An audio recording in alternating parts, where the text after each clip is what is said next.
Notre Père, nous te bénissons. Merci pour ta présence parmi nous. Merci pour ton Fils qui, auprès de toi, intercède pour chacun d'entre nous. Merci pour ton Esprit aussi qui nous assiste. Et je te demande, Père, que ton Esprit puisse ouvrir les yeux de nos cœurs pour que nous puissions entendre ta pensée ce matin, ce que tu veux que nous gardions, Seigneur, pour ta gloire et pour notre bien. Amen. Ce matin, j'aimerais que nous puissions cheminer avec David, euh, celui qui deviendra roi, en tout cas au moment où nous allons euh, cheminer avec lui dans cette prière. Il n'est pas encore totalement en place comme roi. Il y a comme une transition. Et voilà, j'ose espérer que le Seigneur va nous parler au travers de ce cheminement avec David. Seigneur, au secours. Je vous invite à lire avec moi dans le psaume 56, un psaume de David, donc, psaume 56,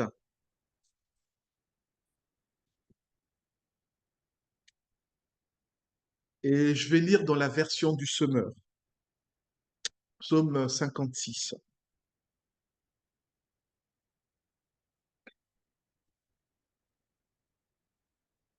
Au maître de chant sur la mélodie de colombes silencieuses des pays lointains, cantique composé par David lorsqu'il fut pris par les Philistins à Gath. Aie pitié de moi, ô Dieu, car on me harcèle. À longueur de jour, on m'assaille, on me persécute. Oui, mes adversaires, à longueur de jour, me harcèlent, car ils sont nombreux, ceux qui me combattent avec arrogance. Le jour où j'ai peur, je mets ma confiance en toi. Je loue Dieu pour sa parole. Je mets ma confiance en lui et je n'ai pas peur. Que pourraient me faire de simples créatures terrestres? À longueur de jour, ils tordent ce que je dis. Ils ne pensent qu'à me nuire. Postés à l'affût, ils m'épient et ils sont sur mes talons pour attenter à ma vie.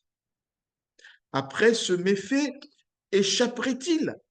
Dieu, que ta colère abatte ces gens.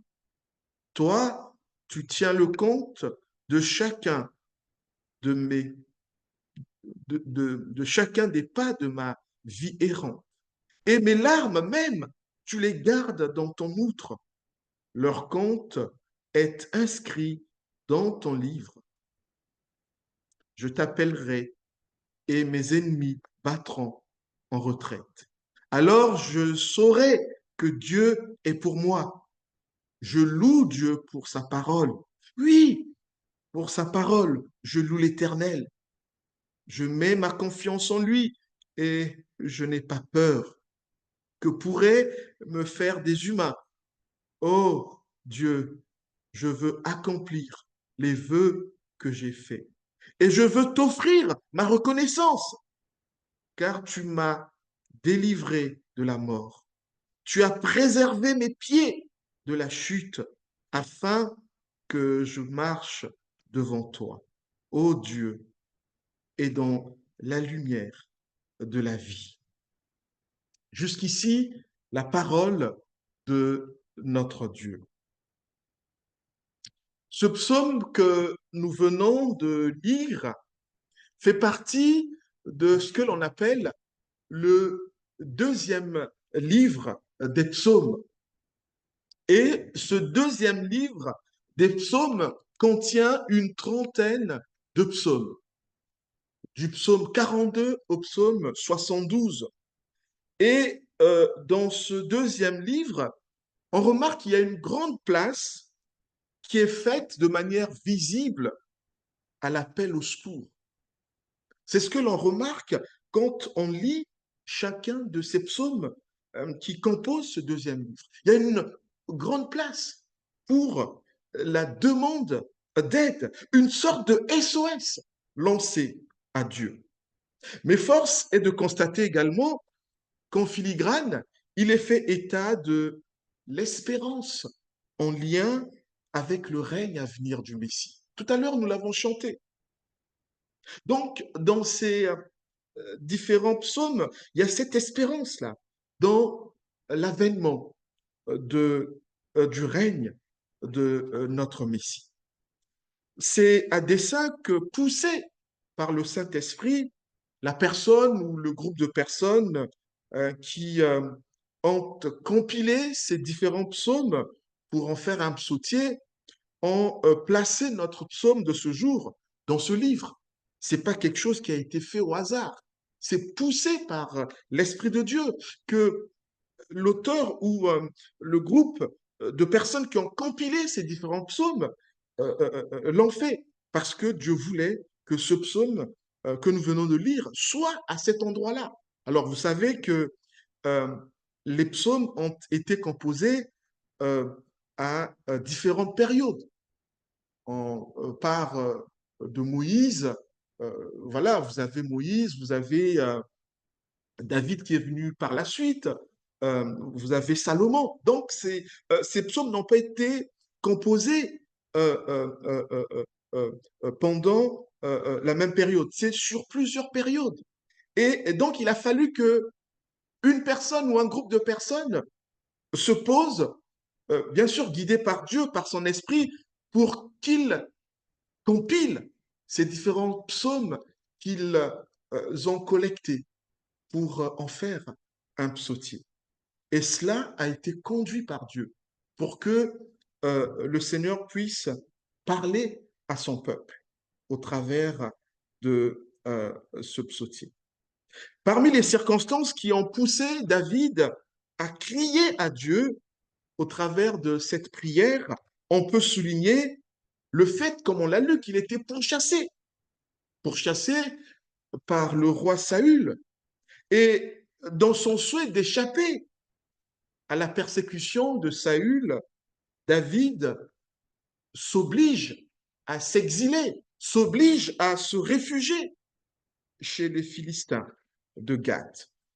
Et si l'on veut euh, avoir une idée sur cet épisode, on peut aller lire dans 1 Samuel chapitre 21, les versets 10 à 15, 1 Samuel 27, verset 4, et enfin 1 Samuel 29, verset 22 à 11, pour avoir le contexte de cette prière. Parce que cette prière ne s'est pas faite comme ça. Il y a un contexte qui justifie cette prière.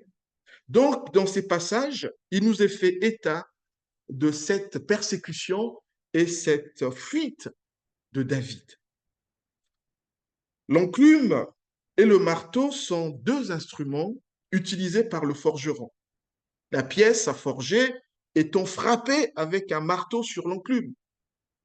Permettez que je file la métaphore en rapprochant David à la pièce à forger, Saül et sa clique au marteau et les Philistins à l'enclume.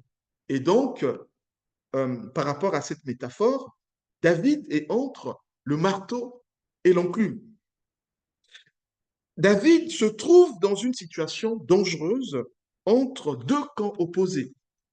C'est donc dans un tel contexte que David demande de l'aide à Dieu dans cette prière qui nous est parvenue. C'est parce qu'il est pressé de tous côtés entre Saül et les Philistins. David est victime de harcèlement de la part de ceux qui sont contre lui. Il fait état de son harcèlement dans sa prière. On le voit, il est seul face à une opposition de plusieurs personnes. Et quand on essaie de suivre l'histoire de David, on se rend compte qu'il a parfois euh, été face à des ennemis qui étaient plus puissants que lui, par le nombre, mais aussi par la force. Et nous avons un épisode dans la Bible bien connu où il a dû faire face à un colosse du nom de Goliath. Mais Dieu est toujours venu à son secours pour compenser sa faiblesse par rapport aux ennemis qui ont souvent été en face de lui. Quel est son problème? Son problème, le problème qu'il expose au Seigneur, c'est le fait d'être harcelé sans cesse, harcelé par de nombreuses personnes, hostiles et arrogantes. Et on peut le dire, des personnes sans foi ni loi, qui cherchent à attenter à sa vie. Un traitement tyrannique lui est infligé, et cela de manière continue par des ennemis qui sont nombreux. Des ennemis aussi bien à l'intérieur qu'à l'extérieur du pays. Sans répit, David doit faire face à des bourreaux qui ne veulent pas son bien, bien au contraire. Ces bourreaux, ces ennemis s'intéressent à tous les faits et gestes de David. Ils complotent, ils épient David. On peut supposer que notre ami David est physiquement et verbalement agressé. Face à ce problème d'insécurité qu'il connaît, il comprend vite que la solution ne peut lui venir que de son Dieu. D'où cette prière. Afin donc de vaincre sa peur, oui, il a peur, afin de vaincre sa peur face à cette multitude d'ennemis, David fonde sa confiance en l'Éternel. Il compte sur son Dieu en le louant pour sa parole. L'importance de la confiance en Dieu et de la louange est telle que David insiste dans sa prière sur la confiance et la louange qu'il place en son Dieu. Ainsi, il peut bien mesurer que ses ennemis, aussi puissants soient-ils, aussi dangereux soient-ils, ne sont que de simples créatures. Et donc, pendant qu'il prie, il a peur, certes, mais il se dit, mais pourquoi finalement avoir peur, puisque j'ai en face de moi de simples créatures? Pourquoi avoir peur?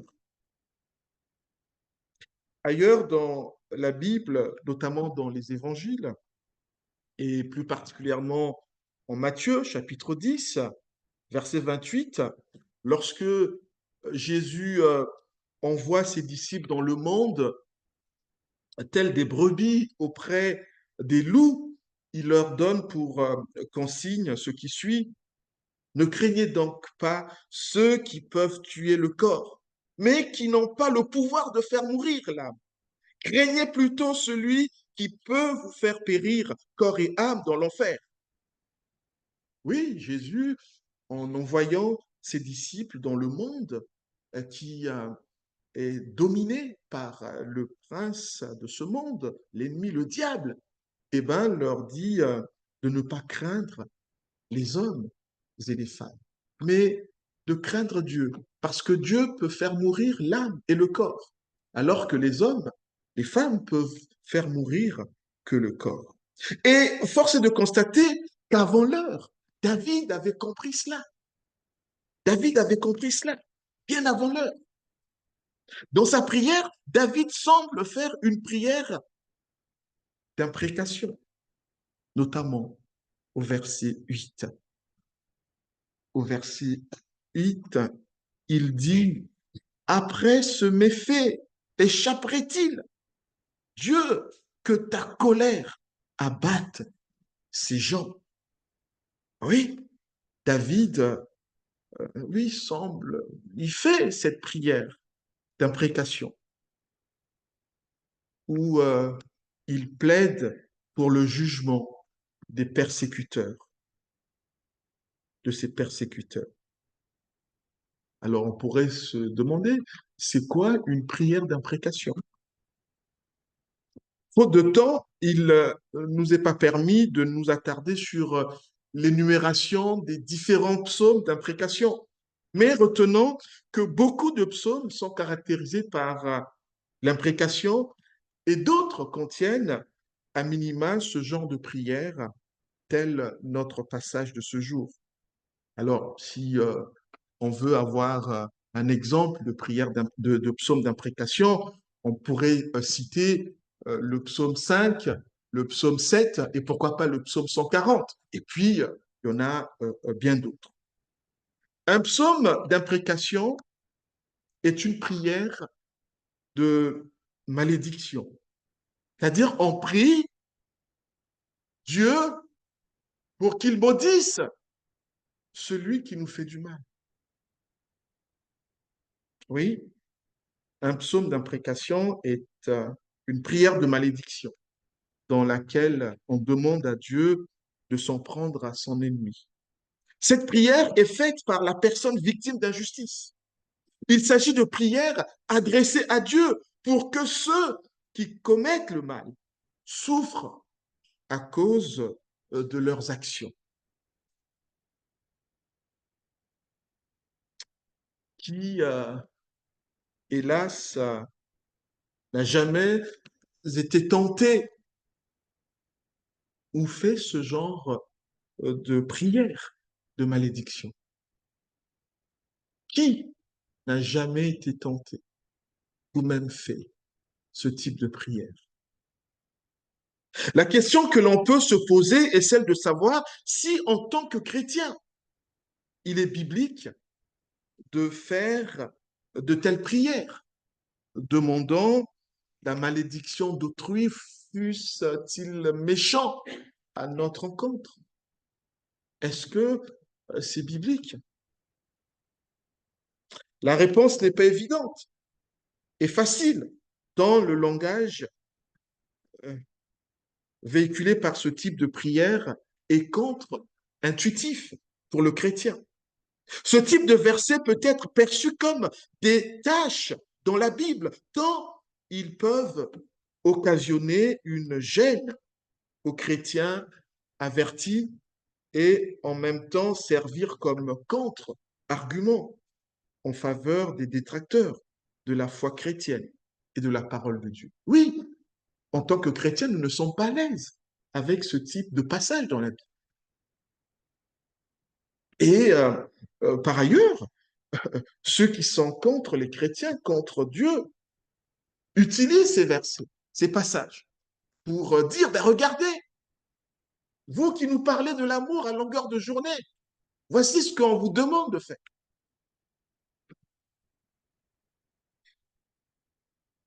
Il est fort intéressant de remarquer que l'on ne trouve pas, quasiment pas, de prière d'imprécation dans le Nouveau Testament.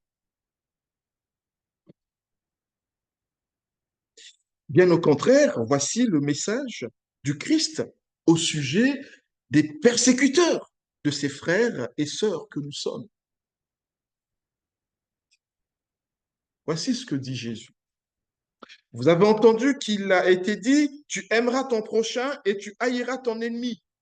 Mais moi, je vous dis, aimez vos ennemis, bénissez qui vous maudissent, faites du bien à ceux qui vous haïssent et priez pour ceux qui vous font du tort et vous persécutent. Oui, dans tout le Nouveau Testament, les évangiles, les actes, les épîtres, le message qui est là, c'est l'amour, le message de l'amour.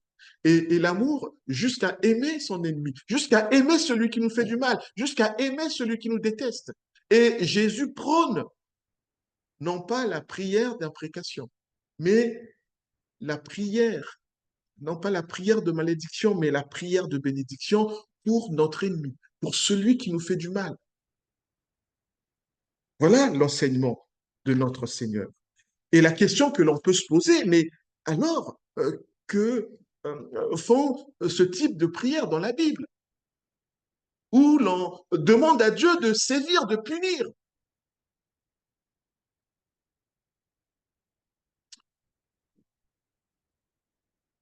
Il faut savoir que lorsque nous lisons l'Ancien Testament, les psaumes font partie de l'Ancien Testament, euh, l'Ancien Testament est aussi là pour préfigurer ce qui va arriver dans le Nouveau Testament. Et de la même manière que plusieurs euh, personnages bibliques de l'Ancien Testament ont préfiguré Jésus, annoncé Jésus, euh, on peut voir aussi que notre véritable ennemi, qui est le diable, a été annoncé, a été préfiguré par les ennemis du peuple euh, d'Israël. Alors, c'était des êtres humains, certes, mais quelque part, ils annonçaient le véritable ennemi. Ils préfiguraient le véritable ennemi qui, au fond, est le diable. Donc, il me semble que ce que nous devons retenir, c'est que David remet le sort de ses bourreaux à Dieu. En citant Deutéronome 32, verset 35, Paul écrit, lorsqu'il s'adresse aux chrétiens de Rome, c'est en moi, donc Dieu, qu'il appartient de faire justice. C'est moi qui rendrai à chacun son dû. C'est comme si à travers sa demande de punir ses ennemis, David, au fond, anticipait la victoire du Seigneur Jésus sur le véritable ennemi qui est le diable. Et d'ailleurs, l'apôtre Paul nous a dit, lorsqu'il a écrit aux chrétiens d'Éphèse, puisez votre force dans le Seigneur et dans sa grande puissance. Revêtez-vous de l'armure de Dieu afin de pouvoir tenir ferme contre toutes les ruses du diable. Car nous n'avons pas à lutter contre des êtres de chair et de sang, mais contre les puissances, contre les autorités, contre les pouvoirs de ce monde des ténèbres et contre les esprits du mal dans le monde céleste. En traduction plus euh, familier, on pourrait dire que euh, la Bible nous encourage à ne pas lutter, à ne pas nous en prendre à un être humain qui nous fait du mal. Mais notre véritable ennemi, c'est le diable. C'est le diable qui manipule cette personne. Et donc, notre combat, c'est pas contre celui qui nous fait du mal, celui qui nous, euh, euh, nous persécute. Mais notre combat, c'est celui qui est derrière cette personne qui nous persécute. C'est contre le diable. Et donc, nous ne pouvons pas demander à Dieu dans notre prière de faire du mal à la personne qui nous veut du mal ou qui nous fait du mal. Mais notre prière pour celui qui nous veut du mal, c'est demander que Dieu puisse bénir cette personne. David s'en remet lui-même à Dieu, car non seulement il voit et essuie les larmes, Dieu essuie les larmes, mais il est aussi conscient que Dieu, dans sa toute science, connaît le nombre de ses jours sur terre et qu'aucun de ses faits et gestes n'échappe à Dieu. Et David est conscient de ça pendant qu'il prie. Et cela fait écho à une des prières, une de ses prières à David, hein, notamment le psaume 139, et je m'en vais lire un extrait au chef de chœur, psaume de David. Éternel, tu me sondes et tu me connais. Toi, tu sais quand je m'assis et quand je me lève. De loin, tu discernes tout ce que je pense. Tu sais quand je marche et quand je me couche, et tous mes chemins te sont familiers. Bien avant qu'un mot vienne sur mes lèvres, Éternel, tu sais déjà tout ce que je vais dire. Tu m'entoures par derrière et par devant, et tu mets ta main sur moi. Merveilleux savoir, hors de ma portée. Savoir trop sublime pour que je l'atteigne. Où pourrais-je aller loin de ton esprit? Où pourrais-je fuir hors de ta présence? Si je monte au ciel, tu es là. Et si je descends au séjour des morts, t'y voilà. Si j'emprunte les ailes de l'aube et que j'aille demeurer aux confins des mers, là aussi ta main me dirigera, ton bras droit me tiendra. Et si je me dis, du moins les ténèbres m'envelopperont, alors la nuit même se change en lumière tout autour de moi. Pour moi, pour toi, même les ténèbres ne sont pas obscures, et la nuit est claire comme le plein jour. Lumière ou ténèbres pour toi sont pareilles. Tu m'as fait ce que je suis et tu m'as tissé dans le ventre de ma mère. Je te loue d'avoir fait de moi une créature aussi merveilleuse. Tu fais des merveilles et je le reconnais bien. Mon corps n'était pas caché à tes yeux quand dans le secret je fus façonné et tissé comme dans les profondeurs de la terre. Je n'étais encore qu'une masse informe, mais tu me voyais et dans ton registre se trouvaient déjà inscrits tous les jours que tu m'avais destinés, alors qu'aucun d'eux n'existait encore. Donc bien, tes desseins, ô Dieu, sont pour moi impénétrables, et comme ils sont innombrables. Donc, David, dans sa prière, qui a été poussée parce qu'il a eu peur de ses ennemis, il se rend compte que mais finalement, ça ne sert à rien d'avoir peur parce que Dieu est là. Ce Dieu en qui j'ai placé ma confiance, il me connaissait alors que j'étais encore qu'un embryon dans le ventre de ma maman. Et lorsque il y avait peut-être même pas encore un projet, il connaissait déjà les jours, les années que je passerai sur terre. Pourquoi avoir peur de mes ennemis qui ne sont que des créatures? J'ai placé ma confiance dans ce Dieu qui me connaissait avant que je ne vienne dans ce monde. Et depuis que je suis dans ce monde, il connaît mes faits et gestes. Avant même que je parle, il sait de ce dont je vais parler. Il sait tout. Il n'y a aucun endroit où je puisse aller où lui ne me voit pas. Il est avec moi partout. Pourquoi alors avoir peur? David réalise cela. David est bien conscient que Dieu va le secourir. David est confiant du fait que Dieu connaît ses souffrances et en tient compte. David a l'assurance que son Dieu va lui venir en aide. Par conséquent, commence-t-il à le louer, à lui rendre grâce, avant même qu'intervienne la délivrance, avant même qu'intervienne le secours et l'exaucement à sa prière.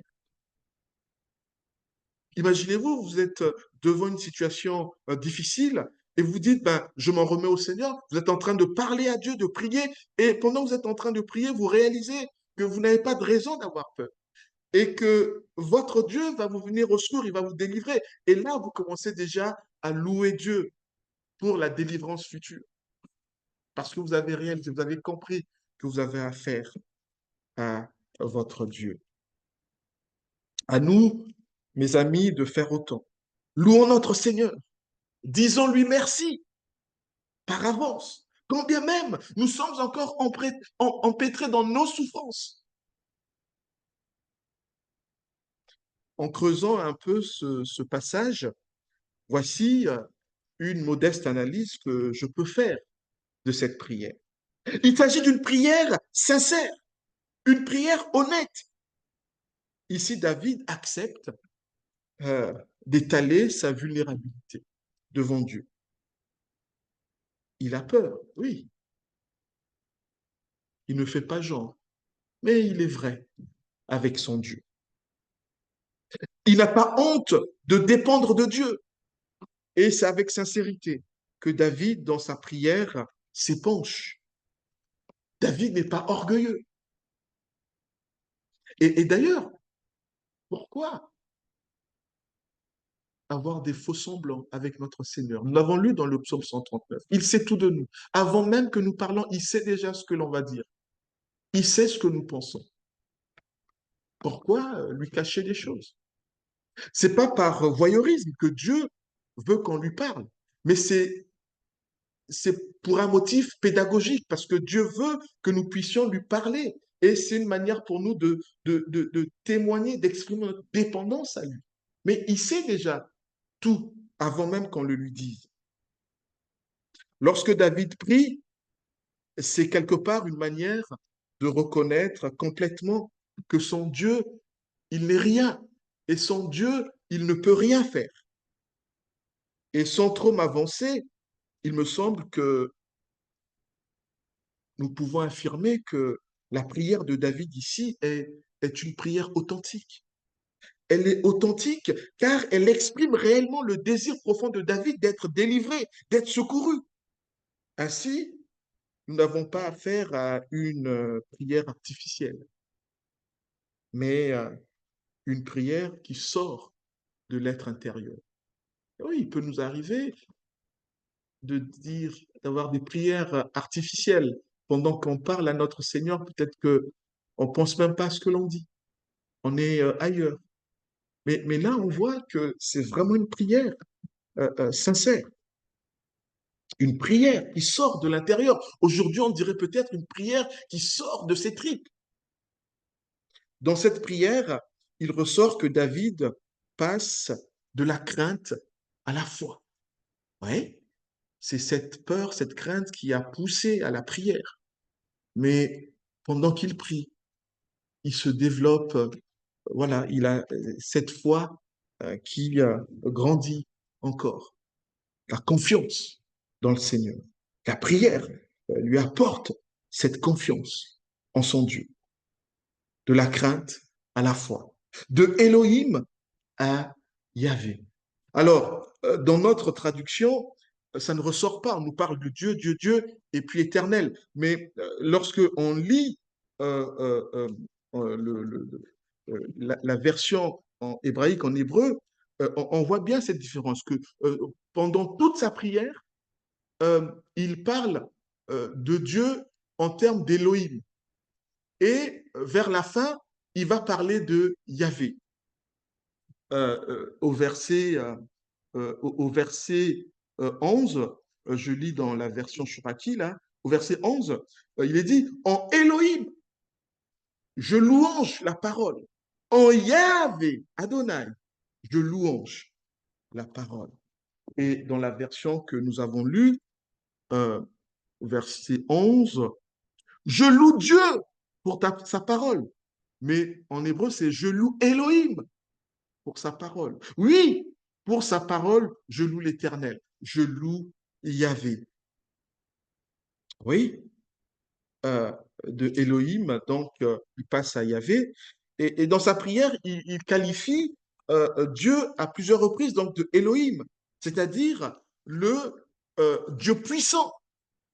Et vers la fin, une seule fois, il l'appelle Yahvé, Yahweh, Yahvé, Adonai, ce qui signifie le Dieu qui est et le Dieu qui fait être. Finalement, le Dieu créateur. Et c'est pas innocent si plus haut dans sa prière, il disait, mais pourquoi ai-je peur de simples créatures? Ils ont été créés. Moi, le Dieu que j'ai, c'est le Dieu créateur. C'est le Dieu qui crée. C'est le Dieu qui est, qui n'a pas créé, qui n'a pas été créé. Mais c'est lui qui crée. Pourquoi leur avoir peur? Des hommes et peut-être des femmes qui ont été créées par ce Dieu qui est. Vous savez, à un moment, Dieu, quand il se révèle à Moïse, il dit, je suis celui qui suis. Il est. C'est-à-dire qu'il n'a pas de commencement, il n'a pas de fin. Il existe, il est. Et c'est lui qui fait être, qui crée. Comme on l'a vu, le psaume 56 fait partie intégrante de ce que l'on appelle donc le livre 2, qui comprend les psaumes 142 à les psaumes 42 à 72.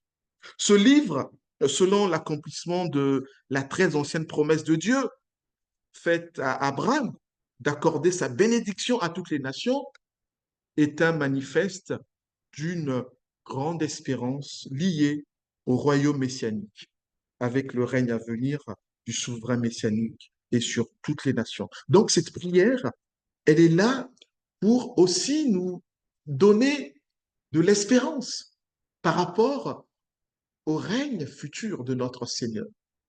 Tout à l'heure, dans une des chansons, on a dit Hosanna. Oui, ce que nous espérons, que notre Seigneur va revenir. Et cette prière est là aussi pour nous mettre vraiment sur le chemin de cette espérance. S'il est question du roi messianique, nous pouvons en conclure que le Dieu auquel s'adresse David est le même que notre Seigneur, le Messie. Ainsi, nous aussi, comme David, face à nos insécurités, comme David face à nos dangers, comme David face à nos peurs, demandons de l'aide à notre Dieu et demandons de l'aide à notre Dieu, lui notre Père, au nom de notre Seigneur Jésus. Et bien entendu, avec l'aide de son esprit. Que Dieu puisse travailler en chacun d'entre nous au travers de ce que nous venons d'entendre ce matin. Amen.